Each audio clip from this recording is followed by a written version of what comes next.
พี่น้องกบนากบนาเด้อกบนาเด้อกบนาอยู่ตลาดจอมทองมีหลายสิ่งหลายอย่างมัดเท่าเลยนี่พังเน่าสแกงนอนี่เพราะว่าพอดีได้น้องเอา2 มัดมัด5,000 3 มัด 10 กันก็ได้ติได้ปะ12ให้แม่ซะจ้าบ่แม่เนาะขายให้แม่ซื้อเด้เอามาแล้วแหละเปิดชิ้นดีให้กระเป๋าขนาดขอบใจซับผักหวานนี่เธอได้ไหมจะไม่แนวมันโกผักหวานนี่ผักหวานไหนมีผักหวานเด้เอาบอกผักหวานแล้วก็อันนี้ผักหวานนี่อันนี้ได้10 ออน2,015ให้เอา2 มัด2 มัดอะไรพอดีก็อีแม่ได้ไหม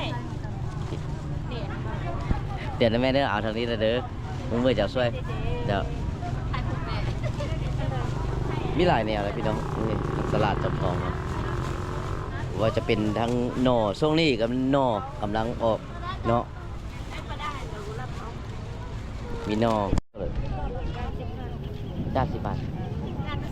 มีไข่มดเลยไข่มดเลยพี่น้องไข่มดเลยไข่มดเลยจาก10,000อันนี้ช่วยพี่น้องทางตลาดจอมทองเนาะโอ้มีหลายแนวมื้อนี้ตลาดเฮามีแต่อาหารพื้นบ้านเบิดนี่เหมือนชิ้นส้มบอหรือว่าอาหารการกินต่างๆพี่น้องทางนอนี่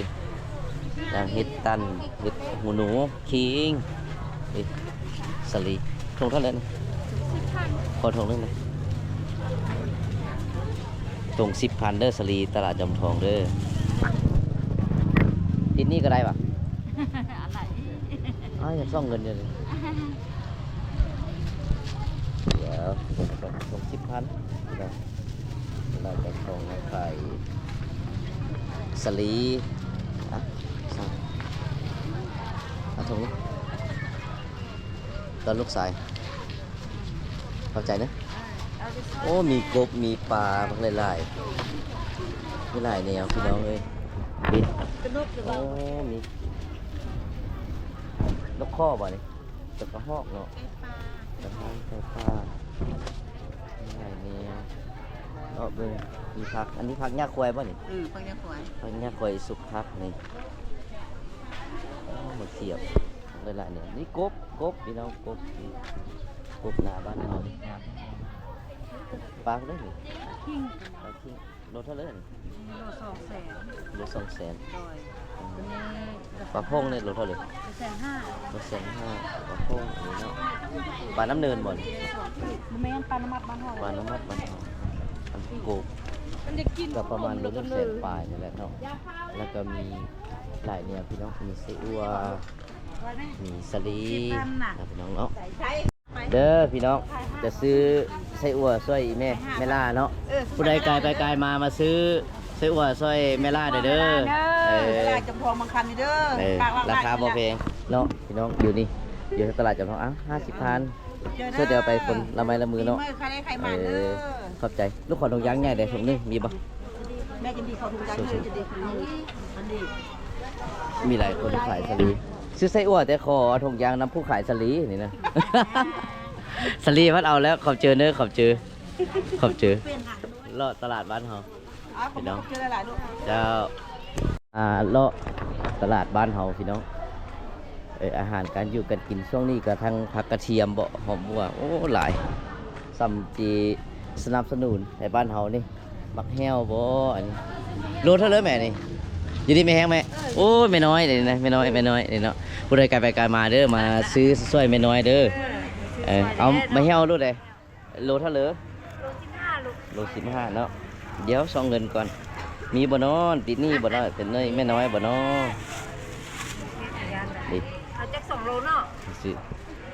ก็ได้โอเคเอา2 โลจะพอดีกินซื้อไม่แห้วเราไปน้องผู้ใดมักกินดิบก็กินดิบได้อันนี้ต้มก็ต้มได้อันนี้นะต้มเองแซ่บโลนึง15,000 กีบ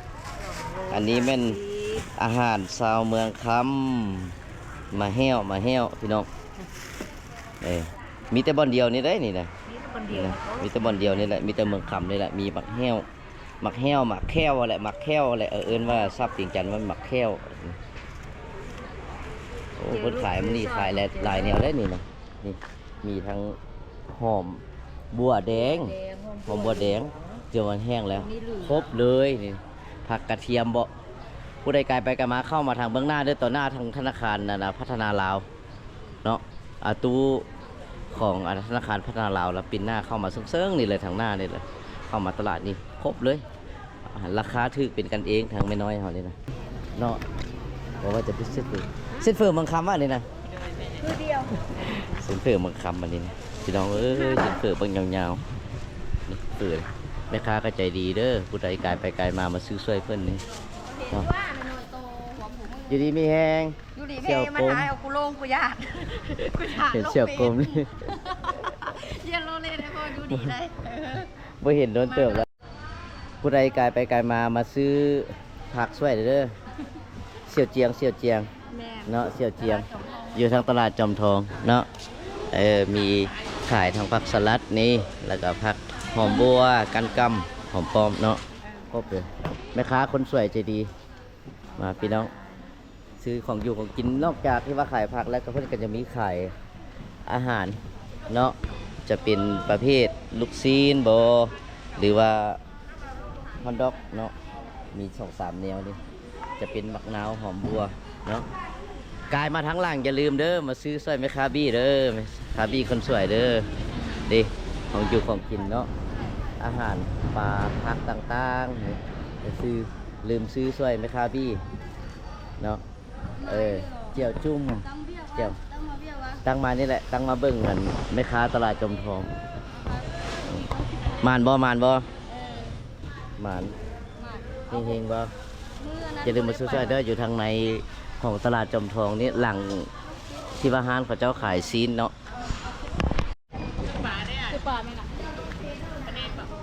แม่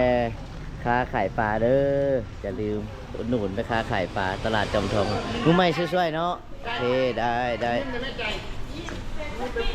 อย่าลืมมาแว่ตลาดซีนเสี่ยวรุ่นนี้เด้ก็เลิกขายซีนเวลาผู้ขายนี่วะขายโอ้ชิ้นงัวเนาะเสี่ยวรุ่นขายชิ้นงัว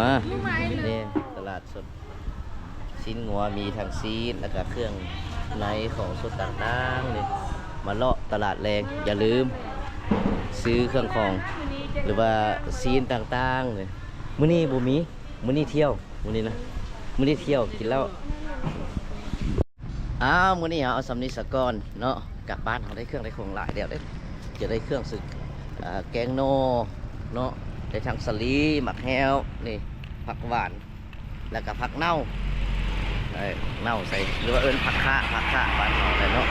ซื้อทั้งแกงโนบ้านเราเนาะโอเคกลับบ้านก่อน